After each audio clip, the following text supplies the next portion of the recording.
Alafu juu pia kuna teo inakaribia, inafaa kuwa tunachambua hizi vitu vingine.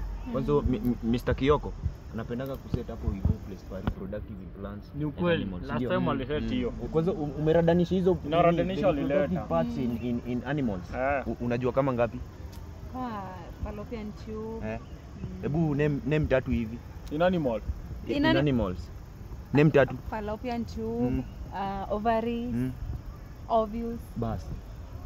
Lakini wewe, alafu wewe ovules, fallopian tube,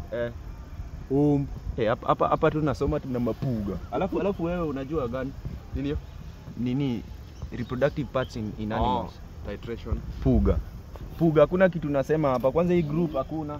Hapana. Titration ni chemistry bwana. Titration ni chemistry. Hiyo ni chemistry. Tulikuwa tunaongelea alafu wewe unataja ovules. Mnachizi. Niliwaambia in animals. Ovules iko in animals. Ai siku hii pia bana nini puga bwana. Ni ovary. Ni ovary. Sasa tumeacha. Si ni ovary. Ama ni